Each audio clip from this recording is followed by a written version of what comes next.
Alright, so we're going to make some al pastor marinade. This is a natto, and as you can tell, it's in a rather large block compared to most of the blocks you'll find. We actually got this in Mexico and bought it back with us. This is, we've crumbled some up and put it in there. The block that you'll buy in the grocery store is about that wide. It's still the same width, but it's only about to there. And that's about how much you want to use, just that much. That's would be like in the normal grocery store block or Mexican store block of a a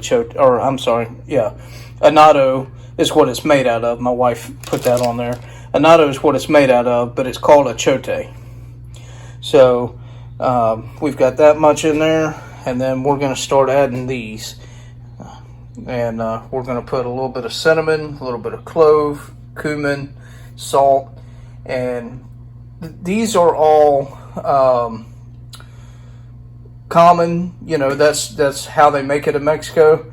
I'm going to put a little bit of habanero in there. That's not really common in Mexico, but we like the heat, so we're going to put it in there. And we're also going to add a couple other things I'll show you when we get that far. 1/4 teaspoon of the cinnamon, 1/4 teaspoon of the ground clove. We're going to do 1 full teaspoon of the ground cumin. As you can tell, I've already put one in there. 1/2 teaspoon of salt. Chopped up habanero.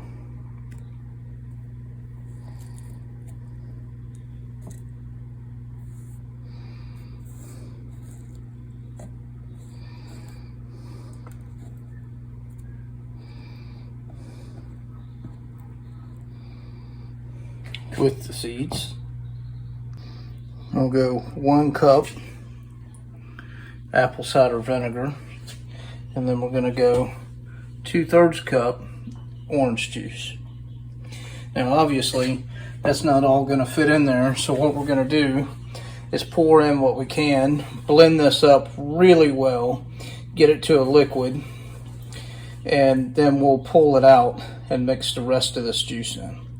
Okay, we're also going to add a little over, well, it's a heaping 1/2 teaspoon of black pepper.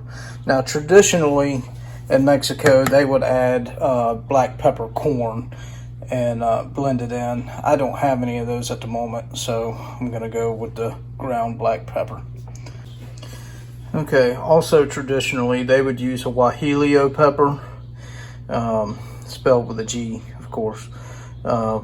And the guajillo pepper, you can find them in the Mexican markets or, some of the other grocery stores that have a really good selection of foreign foods,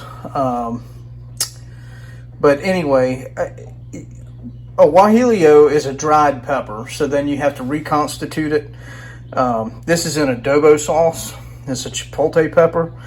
It's gonna be very close to the same as if you would have used guajillo, except for this is hotter.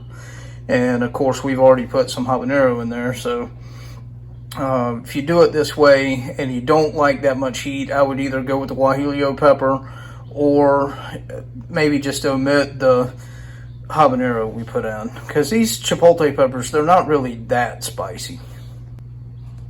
Okay, so I added in the whole can, including the adobo sauce. The adobo sauce is already pre-seasoned.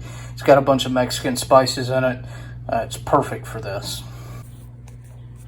Okay guys, here's the finished product. Look how rich that looks. I mean, this is it's just amazing. And it tastes amazing already.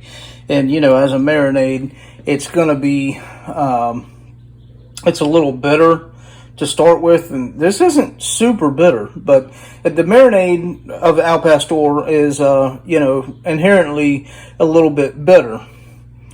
But man, does it taste good. I can't wait to put it on, you know, actually make some al pastor tacos. But there it is. I'm going to bag it up. I would say I'll probably get 2 uses out of this. So I'm going to bag it up separately, and then that'll be that until we make some pork tacos. All right, and this is going to be what I call al pastor done right. And when I say done right, what I mean is for us, because everybody's different. There's no right or wrong way to make it. It's just like mole.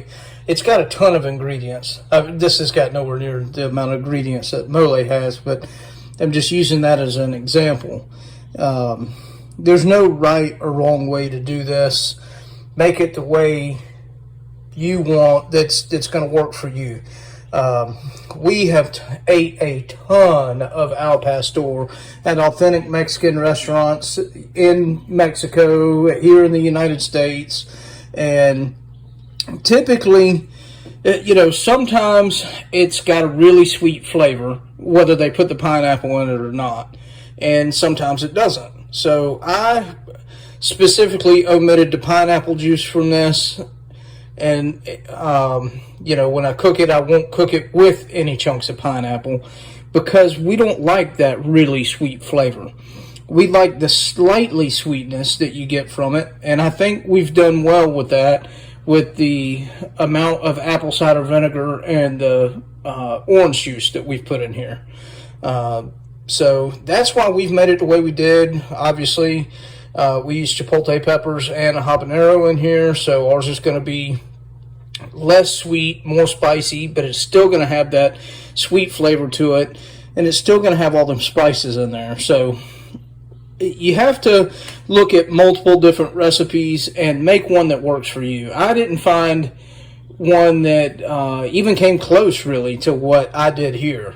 But I took elements from, say, about 6 different recipes that sounded good and a couple of my own ideas, and that's how I come up with this. And, I mean, just the marinade itself, the sauce itself, not being cooked on anything, tastes amazing. So I can't wait to see what these tacos are going to taste like. So I'm going to put this marinade up. And when we make some tacos, you better believe I'll pull this out and make y'all a video on how great they were. Or not, but hopefully they're going to be great.